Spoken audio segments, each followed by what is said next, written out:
Hola, soy Juana María González, dietista nutricionista y directora técnica de Alimenta, y en este vídeo te voy a explicar cómo mejorar tu alimentación cuando tu ácido úrico está alto. Para ello he preparado un menú que podrás descargarte y que tendrá en cuenta todas las combinaciones de alimentos para ayudarte a reducir los síntomas de la enfermedad. ¿Pero cuáles son estos síntomas? Bien, si el ácido úrico se mantiene por encima de 6,8 miligramos por decilitro en sangre de manera continuada y constante, puede acabar por producir acumulaciones de cristales de ácido úrico que producen síntomas y lo que normalmente se conoce como un ataque de gota. También produce dolor en articulaciones. Y aunque no haya una manifestación por sintomatología, si el ácido úrico está alto, también aumenta el riesgo cardiovascular porque produce una inflamación en el organismo. Además, existe una cierta heredabilidad que tiene que ver con nuestra manera de eliminar el exceso de ácido úrico a través del riñón o de las heces. La acumulación de ácido úrico puede deberse a una producción excesiva, por ejemplo después de una comida copiosa, o a un problema en su eliminación.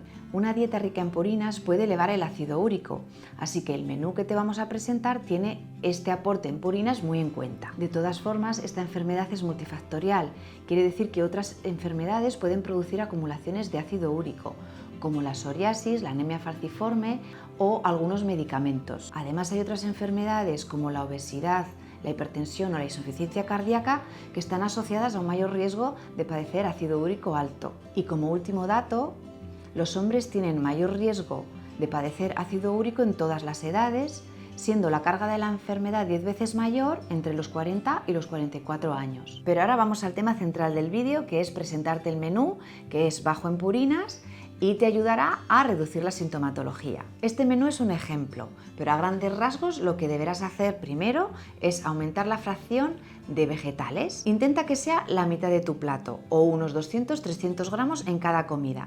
En nuestro menú verás que hay vegetales tanto en comida como en cena, tanto crudos como cocinados. Y además puedes potenciar el consumo de vegetales en los snacks entre horas, en merienda o en la media mañana. Por ejemplo, puedes comer alguna zanahoria o tomatitos o las verduras que más te gusten para potenciar esta fracción vegetal. Las raciones de carnes y pescados no deben de pasar de 100 gramos, así que probablemente lo que tengas que hacer primero es bajar la cantidad que comes.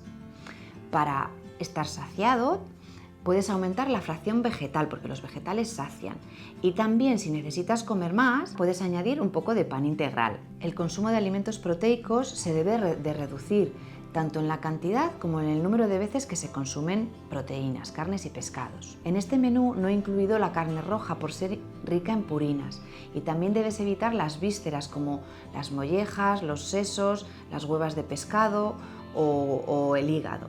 Si comes bocadillos para el desayuno o entre horas, te recomiendo que sustituyas los embutidos, pues sustituir el chorizo o el salami o lo que tengas por costumbre poner, por cosas más saludables como aguacate con vegetales, pastas de frutos secos con fruta, queso fresco con fruta o huevo duro con vegetales. Los mariscos en general tienen un mayor contenido en purinas, por ejemplo los mejillones, y también pescados como las anchoas, los arenques o las sardinas.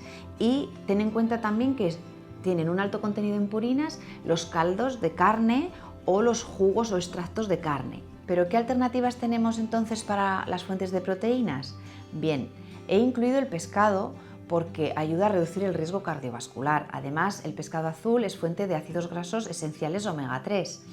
Tienes pescado azul el jueves con el salmón, y también tienes pescado blanco el martes y el viernes, que tienes una merluza y una lubina, pero puedes consumir los pescados de tu zona. También puedes sustituir el consumo de carnes y pescados potenciando el consumo de legumbres y cereales integrales.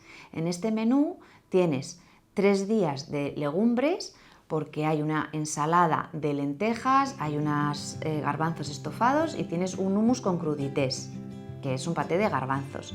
Y además los cereales integrales, tienes una receta de arroz integral con verduras y una pasta con gambas y ajos. Los huevos tienen un efecto protector y en este menú los tienes en una tortilla de ajos tiernos, un pisto de verduras con huevo al plato y una tortilla de patatas casera. Para reducir el aporte de grasas, evita freír las patatas. Las puedes hacer en un plato de vidrio normal, en el microondas, con la patata cortada en lascas y con otro plato por encima. Normalmente necesitarás 2 minutos, pero dependerá de la cantidad de patata que pongas. Tú lo abres y vas añadiendo minutos conforme haga falta hasta que la patata esté hecha. Luego lo puedes saltear en la sartén y si quieres añadir cebolla la haces con poco aceite, lo salteas todo y ya haces tu tortilla de patatas. En el menú tienes quesos frescos en 2 ensaladas, que tienes mozzarella y queso feta. Para tener en cuenta el control de peso te propongo cocciones ligeras, el horno, plancha o al vapor. Para hacer los sofritos o rehogar verduras utiliza máximo 1 cuchara de aceite por cada ración. Y modera el uso de aceite cuando tú vayas a aliñar tus ensaladas o tus verduras. ¿Y qué alimentos podemos consumir en el desayuno o a media mañana o a la merienda? Bien, pues en estos momentos te recomiendo consumir lácteos bajos en grasa, leche desnatada, yogures o quesos frescos. Te recomiendo que introduzcas las 2 o 3 raciones recomendables de fruta al día. Evita los zumos porque son un extracto azucarado de las frutas. Y ten en cuenta que esta fracción de fruta es rica en vitamina C y tiene un efecto protector. Y antes de acabar el vídeo, me gustaría hacerte unas recomendaciones finales. Introduce el uso de especias en tu dieta, porque te ayudará a reducir el aporte de sal. Evita el consumo de alcohol, porque el alcohol, todas las bebidas alcohólicas son más ricas en purinas, en concreto la cerveza y los licores.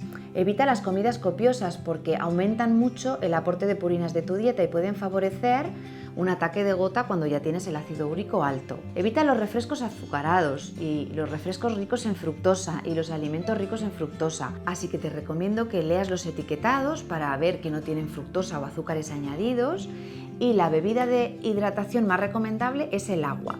Una ingesta media alta de agua te va a ayudar a eliminar las purinas de tu cuerpo, así que te recomiendo mínimo 1,5 litros de agua y mejor 2 litros o un poco más. Realiza ejercicio físico, porque el ejercicio físico te ayudará a controlar el peso y tiene múltiples beneficios. Además, evitarás así el sedentarismo. Si tu manera de comer es muy diferente a lo que te presentamos en el menú, empieza con cambios poco a poco. Primero reducir la fracción de las proteínas, después aumentar la fracción de los vegetales, no olvidarte de la fruta y así poco a poco. Si aún así se te hace complicado, te recomiendo el asesoramiento de un dietista nutricionista. Y recuerda que en Alimenta somos especialistas. Además de mejorar tu alimentación, es recomendable que vayas al médico y hagas tus revisiones periódicas. Espero que el menú te haya ayudado y los consejos también. Si te ha gustado el vídeo, le puedes dar al me gusta y te recomiendo que te suscribas para estar al tanto de los contenidos que vamos publicando en Alimenta. Además, te dejamos un enlace en la cajita de abajo de información del vídeo, te dejamos un enlace al menú para que te lo puedas descargar y te dejamos enlaces a la web de Alimenta, a la web de pedir cita con dietistas nutricionistas de Alimenta y a nuestras redes sociales. Y bien, recuerda que comiendo bien mejoras tu salud.